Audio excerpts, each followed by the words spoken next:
Good evening, ladies and gentlemen. That felt a bit like waiting at the dentist, didn't it? Sitting there waiting in silence. Before I start on the agenda, can everybody hear me okay? Okay. I've just got a small announcement.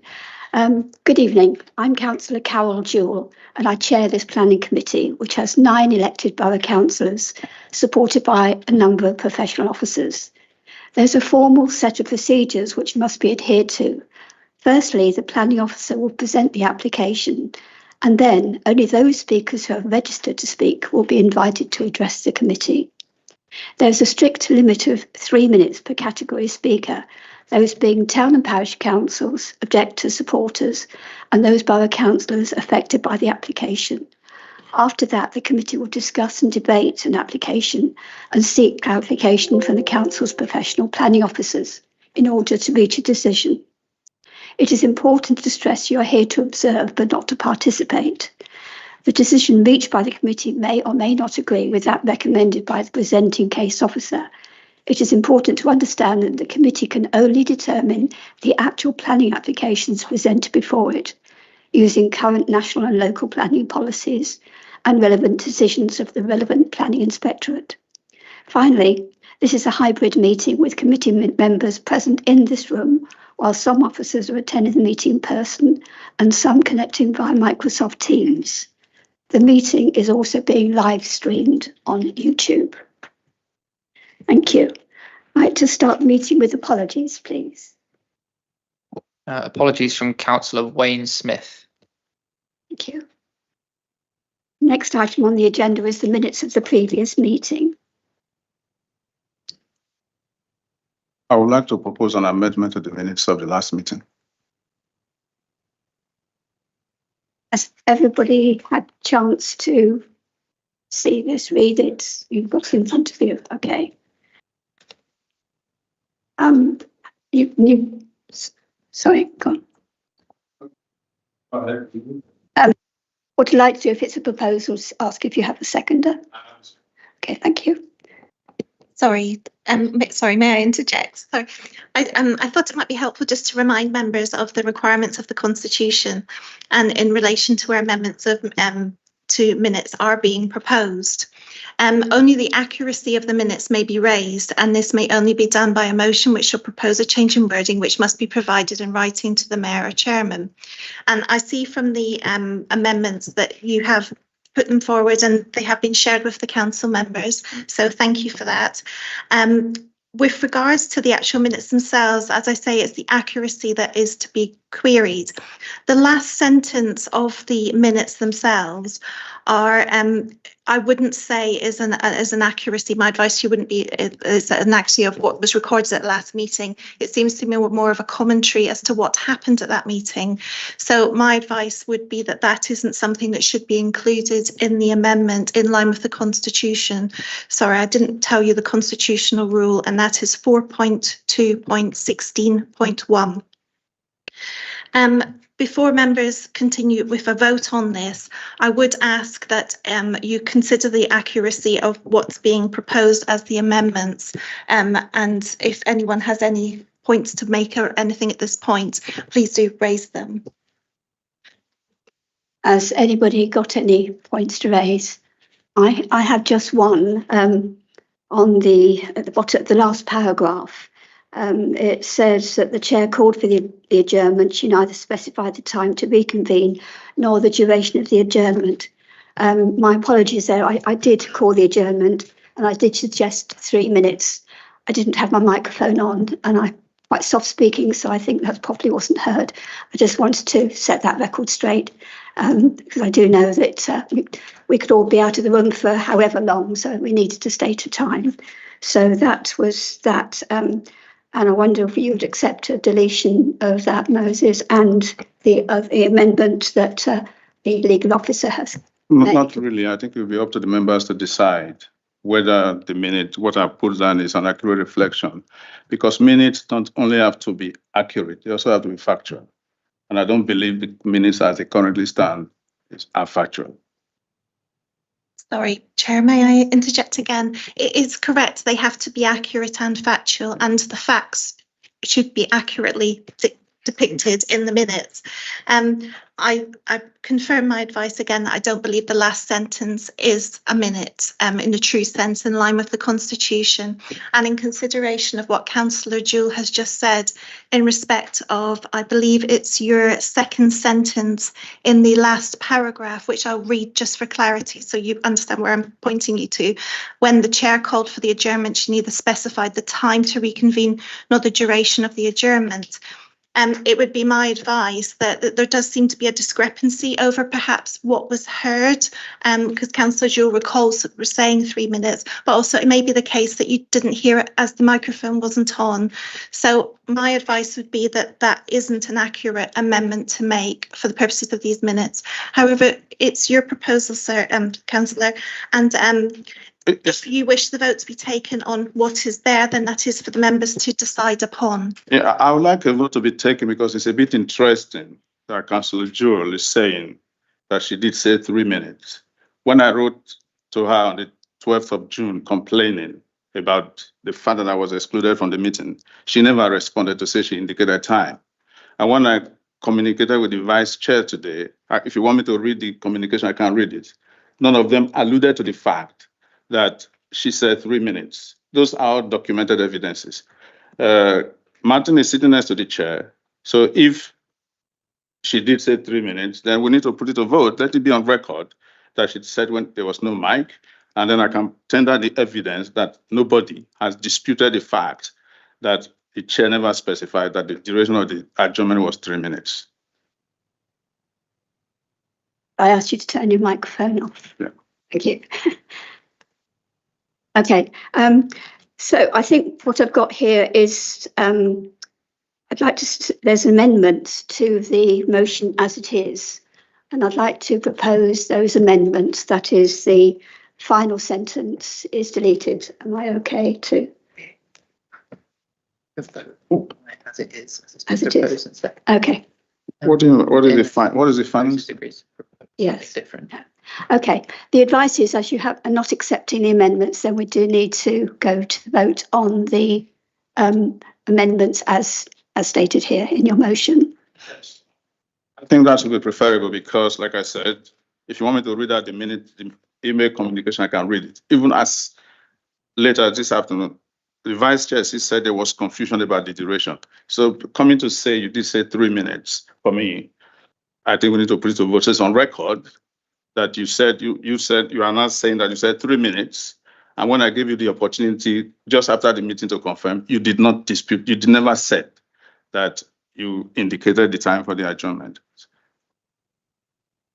Could I also make an, because I would argue that these still do not reflect the full situation of what happened. Firstly, I think the minutes should be more about decisions, the taking, and not just a complete outline of what happened.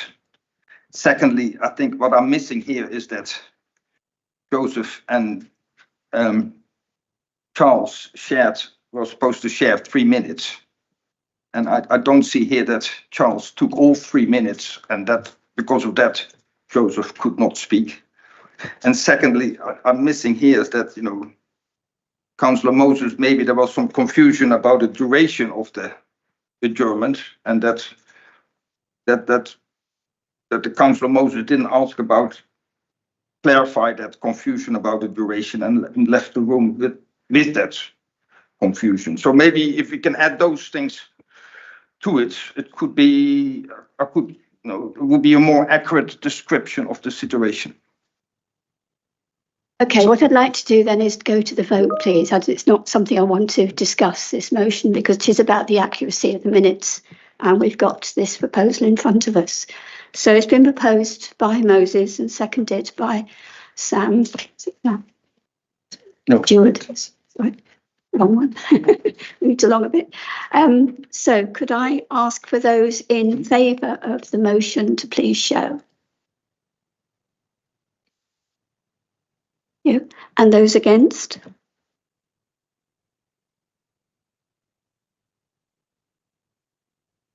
It's refused. So the amendment is refused.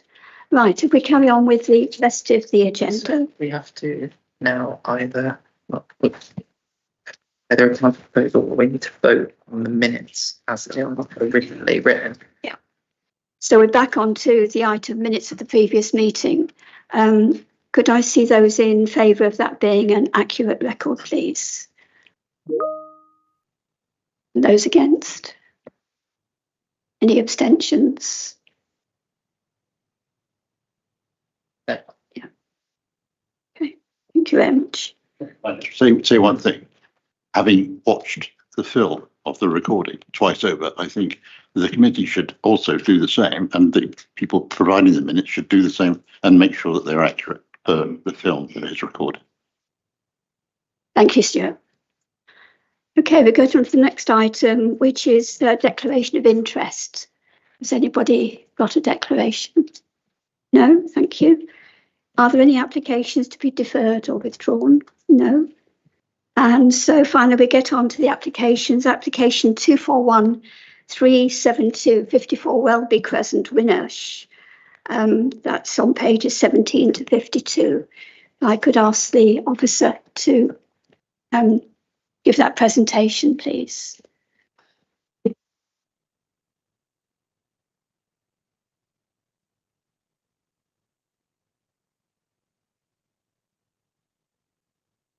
Thank you, Chair, and good evening all. This is application number 241372 for the proposed change of use from a residential dwelling house to a children's care home at 54 Welby Crescent, Winnersh. The site is a detached two-storey property within a 1970s residential estate. The surrounding area is primarily residential in character, as can be seen in this aerial image. The site is to the southwest of the junction of Welby Crescent with Russell Way. The proposed use would offer accommodation for up to a maximum of 2 children with 3 bedrooms and associated staff facilities proposed. Following discussions with the applicant, it has been clarified that there would be a maximum of 1 full-time staff member and 1 part-time staff member on the site who will operate on a shift basis organised into day and nights. There will be a manager who will work remotely and not at the property itself. No changes are proposed to the external appearance of the property. The proposal would result in a slight change in the way the property is used. However, it would continue to be used for residential purposes, with little to no difference in terms of activity when compared to a family-occupied dwelling house. The scheme would perform a substantial social role in the provision of living accommodation to vulnerable children within the borough. There is an identified acute shortage of this provision currently. This application was listed on the grounds of inadequate parking provision on site. The proposal includes the provision of 2 off-road parking spaces, which is acceptable for the number of occupants and staff proposed and meets the council's parking standards for this type of development. The proposed parking plan shows additional hard standing, which could potentially provide for an additional 3rd parking space if needed. Due to the small scale of the use proposed, external visits would be on an occasional basis, limited in nature and not a matter of day-to-day routine.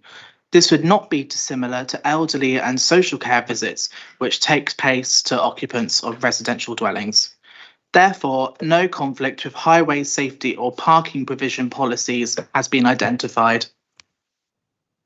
The proposed change of use from a residential dwelling to a residential children's home is considered acceptable in principle, as the proposal would make a positive contribution to providing an essential community facility for supporting vulnerable children within the borough.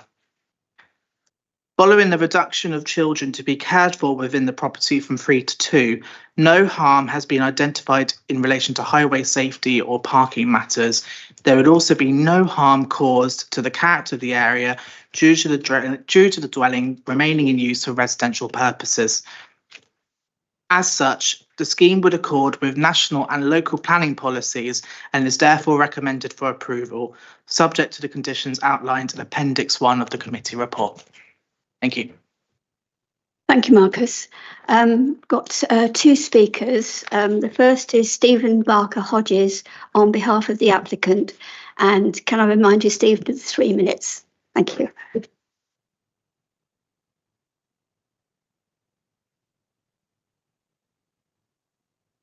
Good evening. Thank you for giving me the opportunity to speak this evening. I've prepared a few words about the application, and thank you for the presentation about the details. I'm here to speak to you today about a proposal that holds significant promise to our community, the establishment of a therapeutic children's home at Fides House. This initiative is a crucial step for the well-being of vulnerable children and means of addressing broader issues facing our community and the entire care system. Like many others, our community... Could you move your microphone closer to you? Sorry. That's right, thank you. Is that better? Like many others, our community is facing a critical shortage of children's homes. The demand for safe, supportive environments far outpaces the available spaces, leaving many children without the care they need. A shortage often results in children being placed in unregulated homes where oversight and safety standards are not guaranteed. This situation poses significant risks to the welfare and development of these young individuals. Unregulated homes can need more facilities, trained staff for therapeutic support to meet the complex needs of children in care. These environments can contribute to instability, further exacerbating these children's challenges. By establishing Fides House, we aim to provide a regulated, high-quality therapeutic environment that ensures the safety, stability and support every child needs and deserves. Our primary aim is to host young people from within the county, reducing costs to the local authority related to transport, management and other fees which drain resources that could otherwise be used elsewhere if to be placed outside of the county. Providing a regulated therapeutic home locally ensures our children remain connected to their community, preserving vital relationships with schools, friends and support networks. This continuity is crucial for fostering resilience and aiding their journey towards a brighter future. Focusing on improving and utilising local care services and providing a holistic solution to the young person's well-being also helps address long-term challenges once a young person turns 18, such as better preparing them for stable employment and reducing demand for local authority housing from other districts. Fides House is designed to be a sanctuary of healing, offering tailored therapeutic care that meets each child's individual needs. Staffed by trained professionals, our home will focus on creating a nurturing environment that promotes stability, emotional recovery and personal growth. We understand that establishing a children's home is not just about the children, it's about integrating into the community and becoming a positive force within it. At Fides House, we're committed to being good neighbours in the following ways: by maintaining transparent communication with our neighbours, conducting community building activities and events, hiring local staff and sourcing goods and services from nearby businesses where possible, and generally integrating as best we can. In conclusion, granting planning permission for Fides House is not just about addressing the immediate needs of our children, it's about building a future where our community is a model of care, compassion and collaboration. It's an opportunity to address the current shortcomings in our care system by providing safe, nurturing environment for our children who desperately need it. We ask for your support in granting this planning permission, allowing us to create a place where children can heal, grow, while becoming an integral part of our community. Thank you very much. Thank you. Nearly exactly 3 minutes. The next one is Paul Fishwick, who I hope, yeah, there he is. Hello. Good evening, Paul. Carry on. Right, thank you very much. Yeah, the original submission for this application has been amended since I submitted my objection and call-in for the application from 4 to 2 children. But there are still some outstanding points. Marcus Watts, thank you very much, I think has really confirmed the first one, which was about the proposed off-street car parking being 2 spaces with an extended vehicle access, because it currently only has 1. However, there is another point. The revised planning statement posted on the planning portal dated the 16th of July 2024 states on page 9 a parking plan showing 2 parking spaces, each measuring 2.5 by 5 metres within the property boundaries. However, a contradictory statement on page 21 states under 5.7.1 there is a parking space on the existing driveway which will remain. Covered bike storage is also provided. A short period during shift changes, there may, on occasions, be a car parked on the road. There is no mention here of any additional parking space being created and an admission that during shift changes, parking may need to be on street. This application must not be approved without adequate off-street parking provision. It should also be noted that the location of this property is on a bend on the road that forms a crescent, and it is not a cul-de-sac. Thank you very much. Thank you very much, Paul. Could I ask the Highway Officer to give us a comment on those concerns raised by Paul Fishwick? Well, based on the parking plan that was submitted to us on Highways, there are 2 spaces proposed. There is, with the proposed hard standing, you could probably squeeze a third one in because we've shown them as 5 meters by 2.5, which is our standard. But, you know, people can park a bit closer, so that we think there could be 3 spaces on site. The level of staff and the level of residents, it does meet our parking standards. There may well be, as Mark has said, it's in the report, the occasional visit. But again, it's like any household or any household that's got somebody that needs care. You do get the nurse coming or the doctor coming, but it's very occasional. It's not as if it's every day, every hour. And this is a quiet residential street. And you know, I've looked at over the years on Google, and there are cars parked further down the street, and even at what looks like a turning head on to the left of the building. So in our view, it meets the standards. Thank you. Thank you very much. That made it clear. Anybody want to speak to this application? No? You mad? Okay, the recommendation is for conditional approval. Could I see all those in favour of? No, I've done that wrong. Right, I propose from the chair that it's a recommendation of conditional approval. Could I have a seconder, please? Thank you. You get that? Okay, those in favour of the application, please show. Those against? Any abstentions? Okay, that's carried with conditional approval. Thank you very much. The next item is for an application to the land adjacent to Amen Corner, north of London Road. That's application 232026. Nick, I think this is your application. Could you take us through it, please?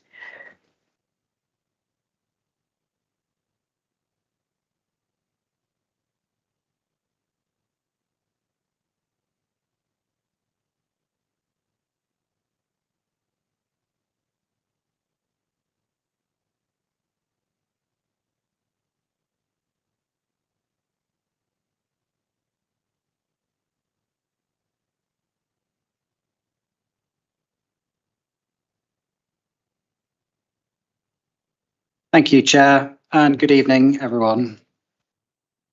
The proposal is a hybrid application and seeks outline planning permission for up to 45 dwellings, with full permission being sought for an associated SANG, along with access into the site. All other matters in relation to the detailed appearance, landscaping, layout and scale are reserved for future consideration. The application site is located approximately 2.5 and 3.5 kilometres from Woking and Bracknell town centres respectively, and lies adjacent to the borough boundary with Bracknell Forest Council. The site extends to just over 3 hectares, with the A329M adjacent to its western boundary and London Road beyond the southern boundary. Big Littlefield Sang lies beyond the northern boundary. Beyond the eastern boundary lies a car park, allotments and the King's Academy Oakwood Primary School, all of which fall within Bracknell Forest Council's administrative area. Further to the east is a recent housing development known as Amen Corner North, again within Bracknell Forest. The site currently comprises an open grassland field. This slide shows current views from Chiltern View, that's the access road, and from the adjacent public right-of-way. Additional photos of the site are included in the accompanying photo pack. The site is not publicly accessible and is bounded by a post and wire fence around its perimeter. The location is shown here relative to existing settlement boundaries. The site is located within the parish of Hurst, albeit some 6 kilometres from the village itself. Whilst the major development location of Wokingham lies to the west, it falls in between Woking and Bracknell and is therefore classified as countryside.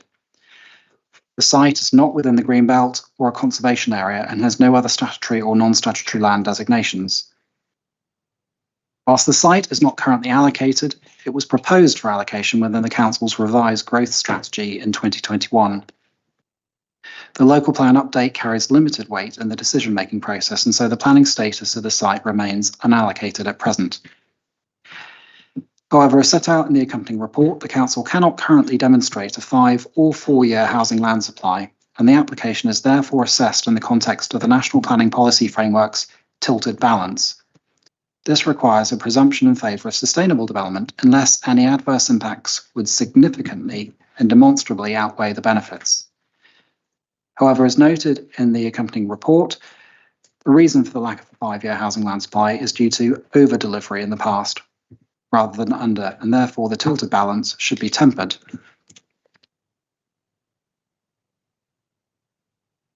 Turning to the proposals, with the exception of the access and the SANG itself, this is an outline application which seeks to establish the principle of development only. The master plan shows the proposed vehicular access into the site taken from Chiltern View.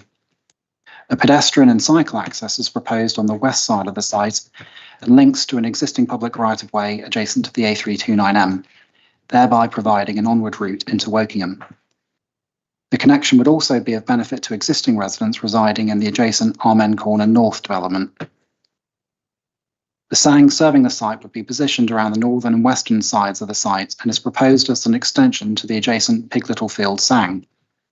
The SANG would be transferred to and managed by Bracknell Forest Council in conjunction with the wider SANG.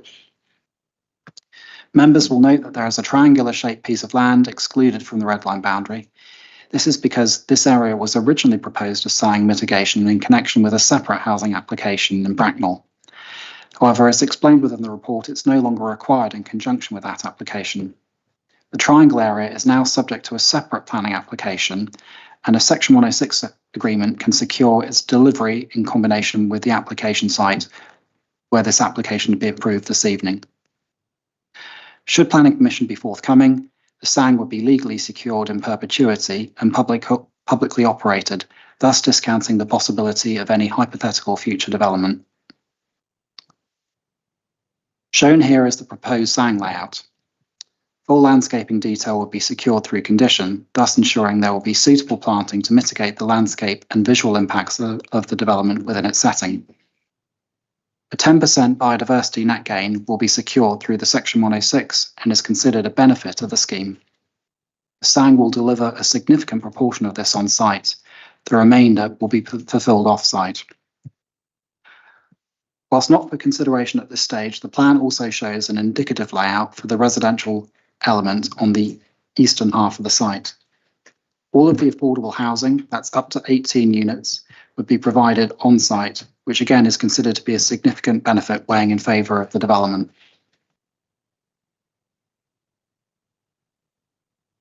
The site is shown here in relation to local services and facilities. Being located adjacent to 2 major settlements, the site is sustainably located and well served and integrated into the local cycle and footpath network. Whilst access to Wokingham would involve crossing the Coppard Beach roundabout, the roundabout benefits from signalised crossing points and connects to existing pedestrian and cycle routes along London Road into Wokingham. It is acknowledged that some facilities are beyond recommended walking distances. However, this is not unusual with edge of settlement locations and is mitigated by there being convenient access to a frequent bus service. The green dashed line on the plan here demonstrates many options for recreational walking routes, not only within the adjacent SANG, but further afield too. So in conclusion, and as stated in the report, the proposals are considered to represent sustainable development close to the major development locations of Wokingham and Bracknell. Paragraph 11D of the NPPF requires permission to be granted unless any adverse impacts of doing so would significantly and demonstrably outweigh the benefits when assessed against the policies in the framework taken as a whole, or if there are specific policies in the framework which indicate that development should be restricted. It's acknowledged that there would be some adverse harm on the surrounding landscape. However, when weighed against the wider economic, social, and environmental benefits, this harm would not outweigh the benefits. These benefits include additional market and affordable housing and a 10% biodiversity net gain. The development would contribute towards housing delivery targets and will help the Council's position in relation to resisting speculative applications on less sustainable sites. In accordance with the application of the NPPF's tilted balance, officers are therefore recommending the application for approval, subject to the conditions and the completion of a Section 106 agreement. And just further, I just draw your attention to the supplementary agenda, which provides a few corrections to the committee report, a response to a further letter received from the NHS, and a change to one of the conditions. Thank you very much. Thank you very much, Nick. Okay, we go to speakers. The first one I have is Penny Curry from the Hurst Parish Council. Hello, Penny. And again, I remind you of the 3 minutes.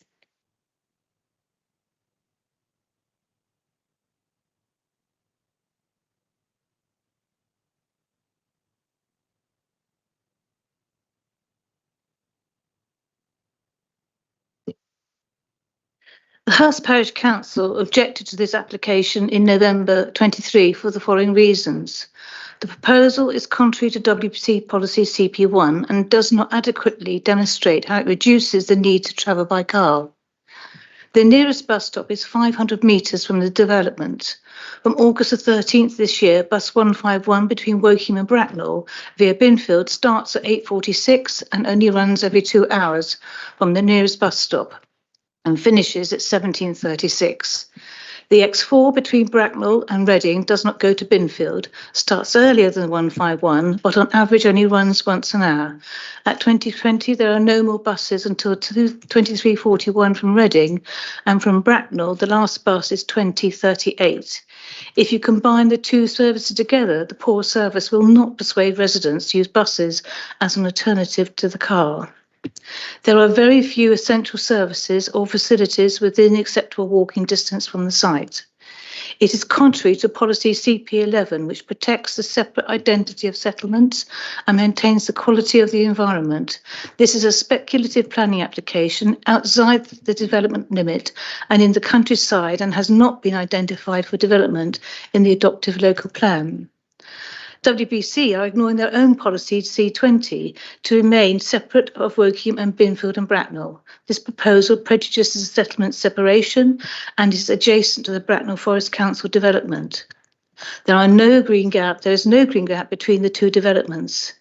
It is also contrary to policy CP17, as Hurst is a limited development location, and also contrary to policy TB21, removing an open field from the countryside will not retain or enhance the condition, character and features that contribute to the landscape. HPC are not the only statutory consultee objecting to this hybrid application. We note that officers at Bracknell also said it will diminish the importance visual and physical gap between Binfield and Woking, cause harm to the character and appearance of the countryside, and is contrary to paragraph 174 of the NPPF. HPC conclude that this application should be refused as the harm of the proposal does not outweigh the benefits. Thank you. Thank you.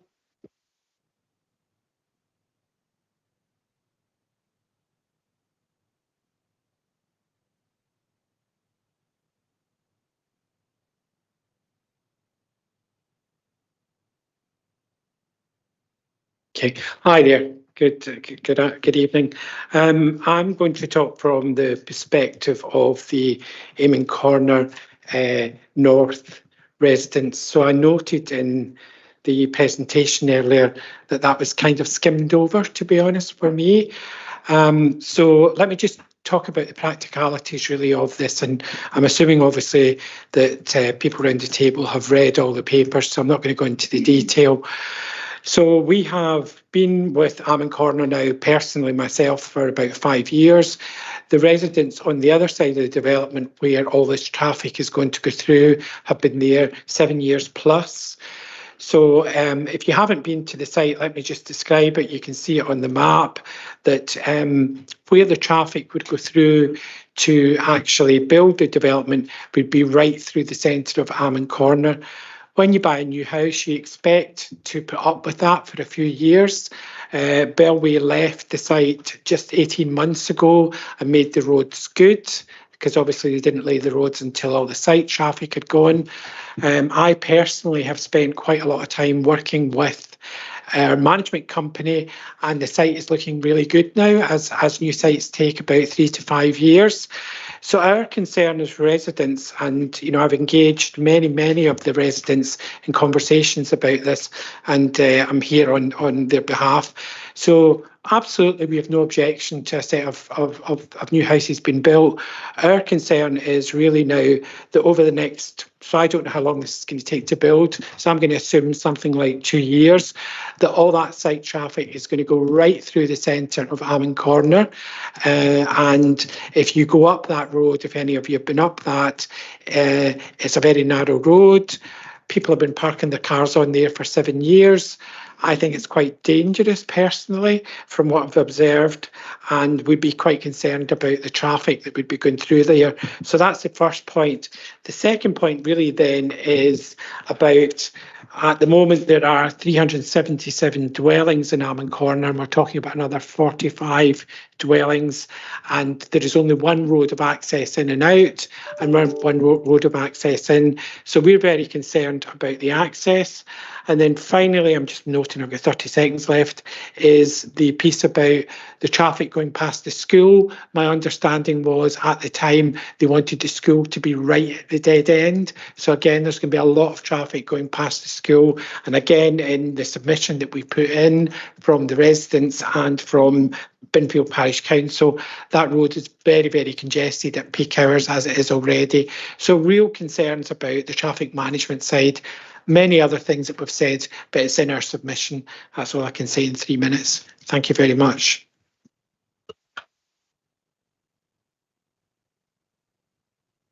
Thank you, Mark. That was very good timing again. And the last person to speak is Stephen Conway, who is the ward member. Right, Miss Mark Owen. Mark, sorry. I ticked the wrong person. Do you beg your pardon?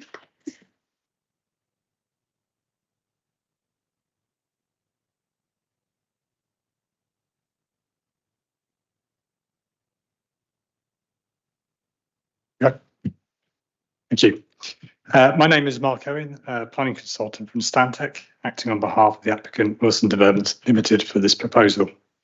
I'd like to start by saying that this site has been identified as a draft residential allocation in the council emerging local plan, to which Hurst Parish Council did not object against, and benefits from being within a sustainable location with an accessible local bus service along London Road, which allows regular access to the town centres of Woking and Bracknell and their respective train stations. I'd also like to emphasise that, as indicated by the council's draft allocation, this site forms a logical extension to the existing Amon Corner North residential development, which lies directly west of the site within Bracknell Forest Borough, and therefore this proposal would form the urban edge of Bracknell Town. The proposal will avoid the need to have a new vehicle access off London Road. Instead, direct access will be via Chiltern View and the existing roads for the Amon Corner North residential development. The development is only expected to generate less than 30 vehicle movements during the peak hours, equating to less than 1 vehicle movement every 2 minutes. This modest number of vehicle movements will not have any discernible impact on highway capacity or safety along the surrounding roads and junctions, which we are aware is a concern raised by nearby residents. A construction environmental management plan, to be secured by planning condition, will also ensure that construction activities can be undertaken in an organised and safe manner, which minimises impact along the surrounding road network. The proposed SANG will form an extension to the existing Big Littlefield SANG. In turn, this SANG extension will have the benefit of expanding the network of publicly accessible SANG within the local area, which includes Big Little Field and Keatmatch Meadows SANG. The proposed SANG, to be legally secured in perpetuity, will also reinforce the undeveloped gap between the settlements of Bracknell and Wokingham, separation of which is already provided by the A329M. Proposed landscaping will also ensure appropriate mitigation for any perceived visual impact of the proposal. The proposal will achieve 10% biodiversity gain, which is above what adopted local planning policy requires. The proposals will also achieve a reduction in CO2 emissions above current policy requirements. As you will be aware, the current council cannot currently demonstrate a 5 or 4 years land supply. Therefore, we consider this draft residential allocation that forms a logical extension to an existing residential development can assist the council in meeting its housing needs, including providing 40% affordable housing. This, it should be said, is in the backdrop of the new government's clear push for building new homes. In conclusion, this proposal constitutes an appropriate and highly sustainable location for development as per its draft allocation, and therefore we hope you'll be able to agree with the officer's recommendation to approve the proposal. Thank you. Thank you very much, Mark. Stephen, I think last time I went past where you were. This time I nearly got you in first, but carry on. Thank you. Thank you very much.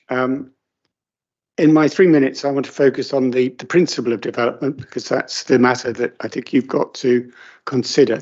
And on the principle of development, I think there is an opportunity for the committee to exercise its judgment. As Nick has said, since February 2022, the Borough Council has lacked a 5-year land supply, which brings into play the so-called tilted balance, which is essentially a presumption in favour of sustainable development. In Wokingham's case, however, planning inspectors have tempered the tilted balance in recognition of the circumstances that led to the loss of the 5-year land supply.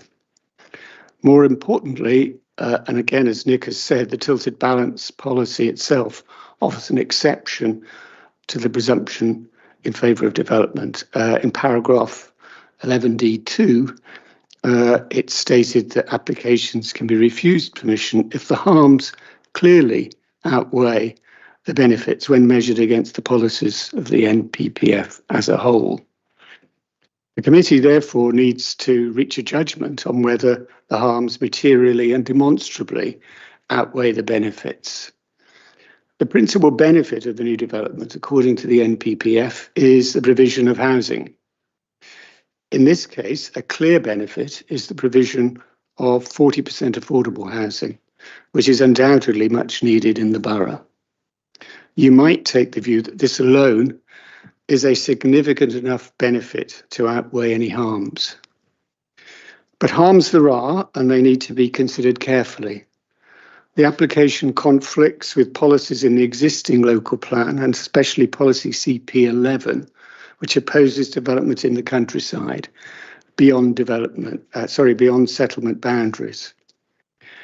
And as Penny Curry's pointed out, as the application is in Hurst, the parish's designation as an area of limited development needs to be recognised.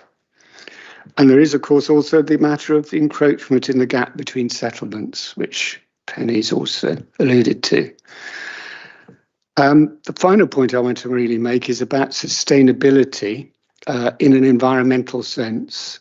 Nick talked about the way in which the application could be seen as environmentally sustainable because of its biodiversity net gain contribution. But we also need to consider that there is at least some questions to be asked about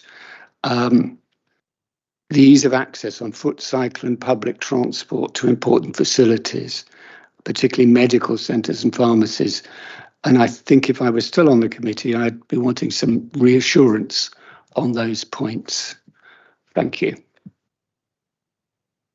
Stephen, thank you very much.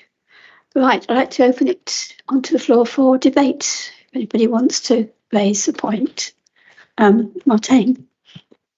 Oh, thanks. Sorry. So the village of Hurst has been subjected to quite a few large planning applications, which has caused significant anxiety among the many residents. And this application proposes up to 45 houses in Amen Corner.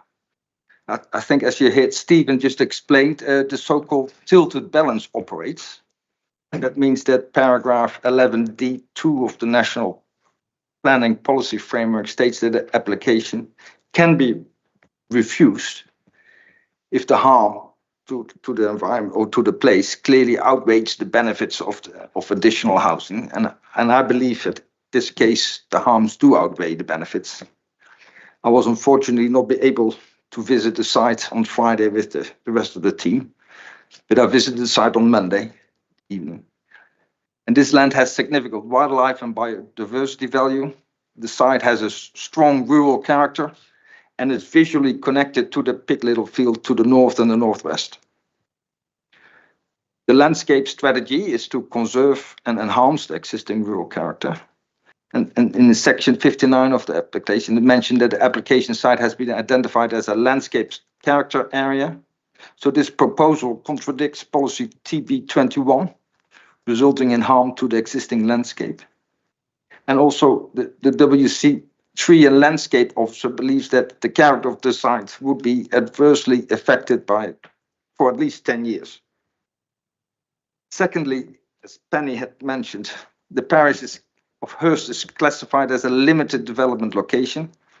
The site should not exceed 10 to 20 homes each, as mentioned in section 15.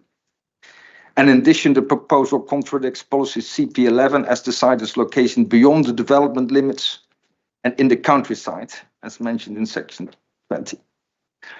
And thirdly, I also want to reiterate, as mentioned before, Penny mentioned before, that I question whether a development in this environmental sensitive area is truly sustainable, as residents will have to drive to get access to most services. Thank you very much. Rochelle.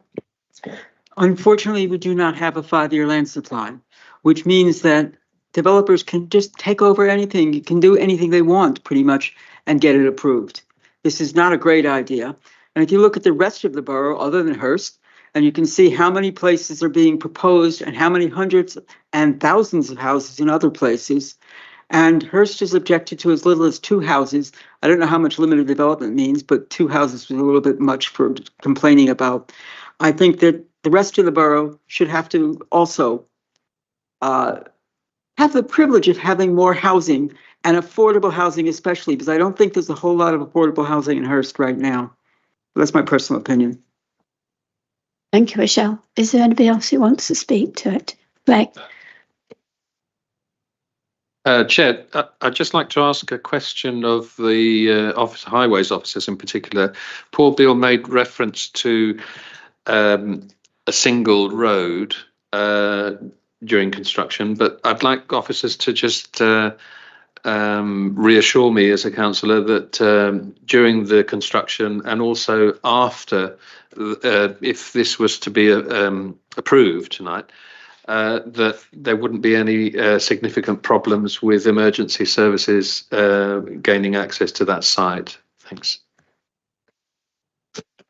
Like any development, be it housing, be it office, we always recommend a condition construction management plan which sets out how the developer is going to manage. It's a secured by planning condition.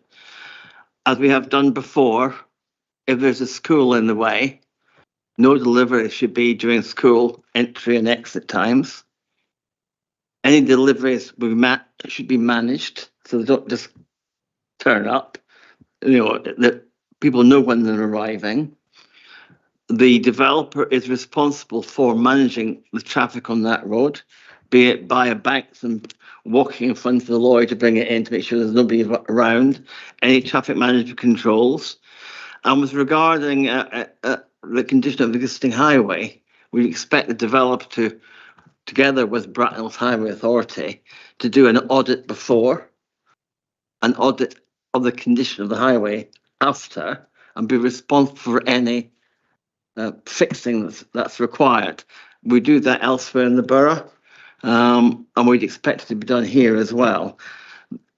it's how the construction traffic, that's including people coming in building, can be managed to ensure that the existing users of the road are mitigated as far as possible. They're the important people, not the construction traffic, and the developers responsible for managing the ins and outs of that traffic to harm the residents as little as possible.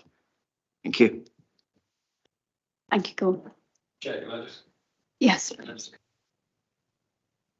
I just wanted to ask about post-development as well. If you could comment on the emergency services having access to that site once it's developed. Once this is an outline application, everything reserved apart from access. The proposed access is definitely wide enough for a fire engine and a ambulance to enter the site. If this application is approved and it comes to reserve matters, we look at the actual detail of the road layout within the site. That includes doing path analysis of, refuse vehicle, of a fire engine, of both these sorts of vehicles being able to get to whichever home it is within the national guidelines, so that none of the homes are detrimental to their location. Thank you. I think just it's worth noting that Bracknell Highway didn't object to it as well, and it's in they have to go through Bracknell to get to it. Thank you. Does that answer your question, Greg? Okay. Anybody else want to make a comment? Yes, Sam. Thank you, Chair. I think, just a couple of things to consider. I think one, I'm certainly, I agree with Rochelle's point on the. I think getting affordable housing, I think, is something that, as a young person myself, who has found how hard it is to get was to get onto the property ladder. I think we absolutely need more affordable housing across the borough. So I think the 40% mix is good. But my concerns largely with this relate to CP11. I do feel the proposed development could be rejected on the grounds that it doesn't comply with CP11. I think specifically failing to preserve the local landscape and character. I think my main concern is around the conflation between Bracknell Forest and Wokingham. It kind of does it leave enough boundary gap? I think is a concern. So I just think we need to consider both those points today. Sam, Stuart, you want to check? Yeah, I've got 2 points. The first one, Gordon, is about the access. I did a visit at this site before, went there on Friday and followed directions and went in what I now know is a one-way road. It doesn't say that when you're on your way back. You come in from the sort of Wokingham direction and you find yourself in the middle of this existing estate. Then when you try to go back, it's a different road system altogether. It doesn't actually tell you that. So I think it's confusing anyway. I make that point. I think that the thing that I'm perplexed about here is what would be the reason for us not to approve this. I think we need to be very careful it doesn't do. And I hear all the arguments about boundaries between Bracknell and Wokingham and all sorts of other things. But I do feel that it's in an area that belongs to another parish. It's not part of Bracknell. And that, I think, is the argument when you're on site. It looks like it's sort of an extension of Bracknell. It is not an extension of Bracknell. It is a part of Wokingham Borough and the parish of Hurst. So for where I'm sitting, I think I can see both arguments here, but I'll be interested to see how this goes. I agree with a lot of what you said, Barton. Thanks, Stuart. Moses, you had something to say. I'm looking at the site map here in relation to local facilities. I just wanted the planning officer to confirm that most of these facilities are within the recommended travel distance of about 2.5 kilometers or more. Nick, could you answer that one, please? Yeah, certainly. So if you look at the committee report, there's a table, table 3.3. I don't have the page number to hand, but it does outline, page 92, thank you, Gordon, the distance of various local facilities to the site. And you can see, for example, the King's Academy Oakwood School, as we've already spoken about, is very close to the site. But there's also the other facilities such as the Oakingham Bell Public House, that's 700 metres from the site, or an 8-minute walk. There's a Shell petrol station that includes a Budgeon's convenience store that's 715 metres from the site, again, just an 8-minute walk. And there's a list of various different facilities that are within walking distance. In terms of other primary schools, there's of course the Floriat school, which is in Wokingham. That's 1.3 kilometres, so that's a bit further away, 16 minutes walk. But in terms of government guidelines for distances, that falls well below the 2 miles that government would typically seek for as a walking distance to a primary school for those children aged under 8. But the sustainability isn't simply about walking and cycling, although there certainly are those routes along the London Road and in other directions where there's already a cycle lane. It's also about what you can access on the bus, and the bus service actually from this site is very good, and particularly if you go to the Keatpatch Gardens bus stop. That's a little bit further of a walk to get to it, but the bus services are relatively frequent, often 20 minutes or 25 minutes between buses. So you're looking at a relatively short wait to catch a bus to get to facilities that are further afield. Gordon, I don't know if there's anything you would add to that? Just to say that since about 2018, when the Buses and Urban Development document came out, it is recognised that people are willing to walk longer for a more frequent bus. You've got the bus X4 outside the site. However, you've got across at Keatpatch, you've got the X4 and the 4, which provide a 20-minute service. The X4 and the 4 do go to Bracknell bus station. The X4 goes, if you like, the northern loop. The 4 goes the southern loop through the southern industrial area, up past Bracknell Sports Leisure Centre, up into Bracknell that way. So you've got, and they do operate, they do operate a service that's better than what we've got in CP6. So it's I would call that an excellent service. And the facilities at Keatpatch, they are the shelter. There's electronic sign, timetabling up. Unfortunately, there's not quite the same in Bracknell, but the bus stops are in Bracknell, they aren't in our borough. And I'll just add to that, in terms of policy CP6, that requires a good bus service. I would argue, I think you alluded to it, Gordon, that it's not simply good, it's better than good. It talks about the criteria for how you define good, and that's a sort of frequent service twice an hour during peak times. Well, actually, this service from the Keatpatch Garden stop is a frequent service throughout the day on weekdays into the evening, and it's a frequent service at weekends too. So, as Gordon said, it's really an excellent service. So it exceeds the requirements in policy CP6. Chair, could I come in? Yes. Yeah, just a couple of things to point out from the conversation we're having. In terms of sustainability from a planning point of view, it's really difficult to even contemplate that it's not sustainable. It's no really different than any major development location. If you had a housing estate at the edge of Wokingham or a housing development at the edge of Wokingham, it'll be roughly the same distance, and probably some of the developments granted in Wokingham have less access to services than this one.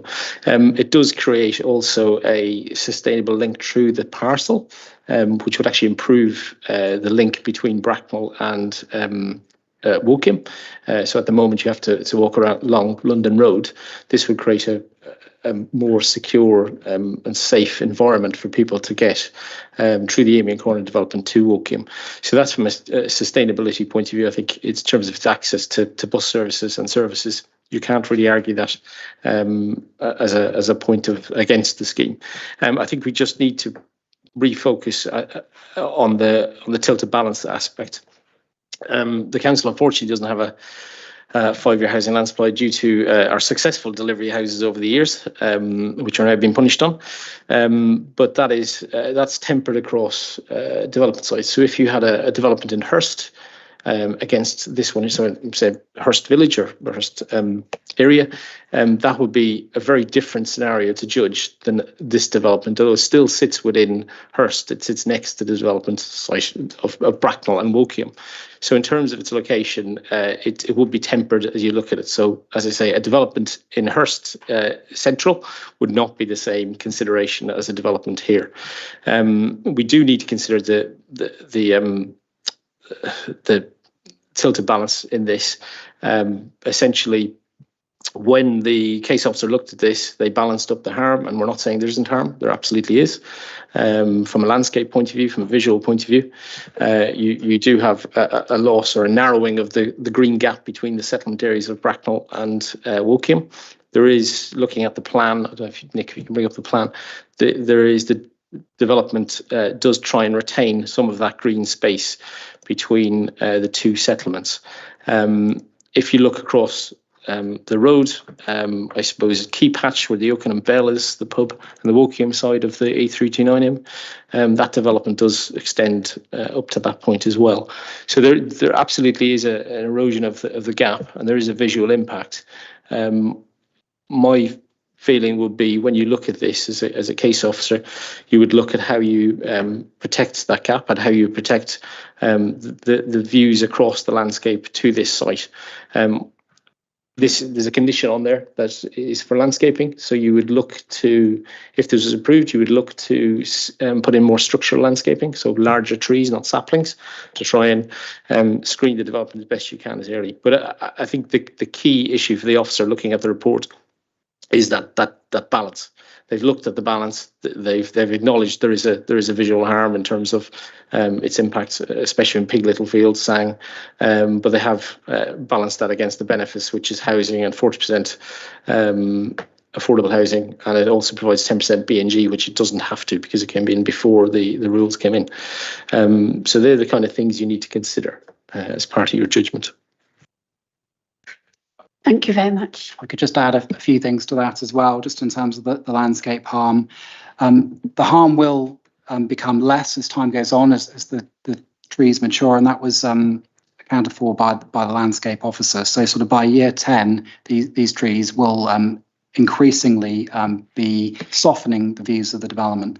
But I think really important is to just consider the visibility of the site, actually. And I know, Sam, you mentioned about the settlement separation.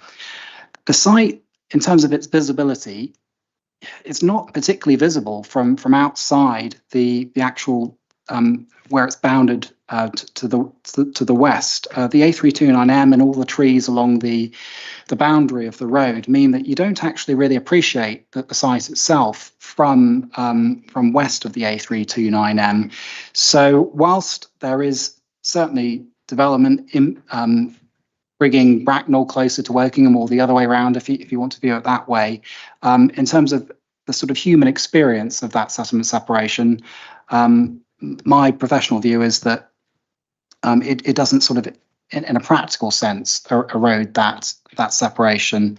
And of course, the Sang lying to the west will provide that permanence of what remains of the separation, because it will simply have to remain as Sang, legally speaking.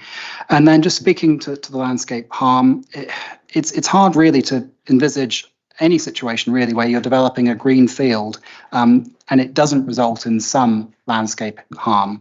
And really the tilted balance, it's intended to apply, and it does apply to many such greenfield sites really across the country. It will, in many cases, for those greenfield sites where it's assessed against the tilted balance, be the case that there's landscape harm. It's not denied that there is some amount of landscape harm here. The question that you need to ask yourself this evening is whether that harm significantly and demonstrably outweighs the benefits of the of allowing the development. So it's the extent to which that harm is significant. the landscape officer has said her view is that it's moderate harm. It's not severe harm. It's not significant harm. It's moderate harm, and it's harm that will become less so with the passage of time and with the maturing of the landscaping. Thanks, Nick. Anybody else want to add to that? Yes, Moses. I went to the site on Friday. Residents have also raised concern about traffic congestion. So have you done any traffic assessment, current traffic assessment, and what the traffic density is likely to be when you have additional 45 dwellings so that the traffic condition is manageable? Based on 45 dwellings and the borough's current approved trip rates, there's approximately 26 vehicles, two-way vehicles in the AM peak, which is the busiest peak. If you compare that to the traffic on London Road, on the west side of, on the east side of Coppet Beach, that is less than 1% of the traffic. In Highways views and my professional views, anything that low is a minor impact, very, very minor. As one of the speakers said, it's about one vehicle every 2 minutes. So in my professional view, it's no impact on the traffic on the local highway networks. Thank you. If there's no further comments. I just wanted to say, sorry, because I know Raquel also mentioned, but if you walk over that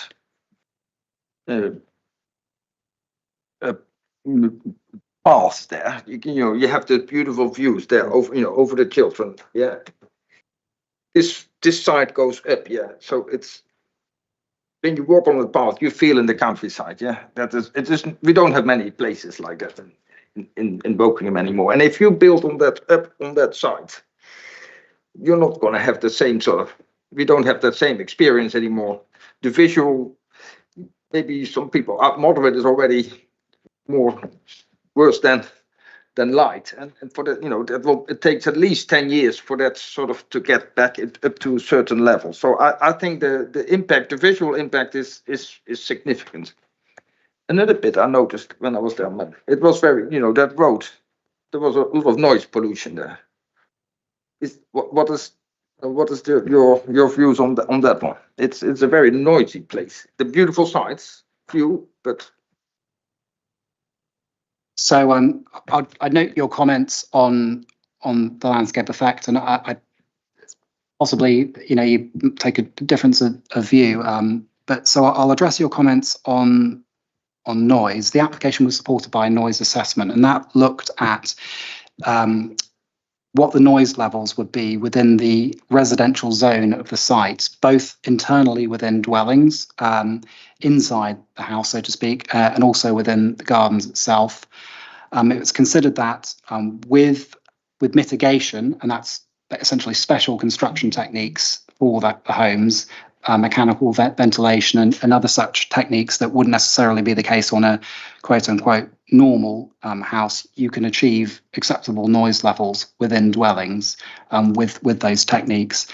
And secondly, externally within people's gardens, the noise levels would be acceptable according to the British standards. So it's been conditioned, or rather there's a recommendation for a condition that would require a further noise assessment to look in detail at a layout, if it were to become available at reserve matters stage, to consider in detail what the precise mitigation would be required for the construction techniques to keep the levels as they should be within dwellings. So to summarize what I'm saying, noise isn't a significant factor. It's something that's been taken into account, but it can be mitigated.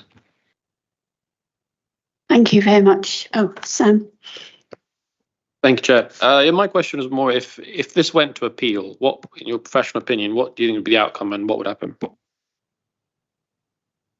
Well, that is a difficult one because it has to go to an inspector. I think the tilted balance will weigh heavily. If we were in a world where we didn't have the tilted balance applied or engaged with Woking, we're in a very different world. We could, in the past, we've resisted plenty of developments of this type, but we live in a different world now because of our housing land supply.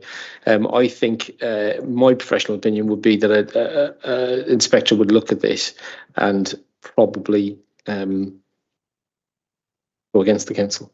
But that may not be the case. I don't want to lead you in that direction because that is for an inspector to make that decision, not mine. But the officer report in front of you is obviously written and it's balanced the views of harm, whether it be visual impact in terms of landscape impact, traffic impacts. They've looked at all this, the officer in question. They've balanced that against the policies and national policies, and they've come up with the recommendation that's in front of you. So that's what I would base it on. Thank you very much. I just want to say that we have a tempered tilted balancer, so I'd have a slightly different. Yes, you have a different opinion. Okay, thank you. Okay, so I'd like to then move to the recommendation. Is there a proposal for the recommendation, please, from anybody? No, it's had this before. Can I propose then from the chair that we go with the officer's recommendation for conditional approval? Is there a seconder, please? Well, thank you, Michelle. Yeah. Okay, can I take a vote then? All those in favour of conditional approval, please show.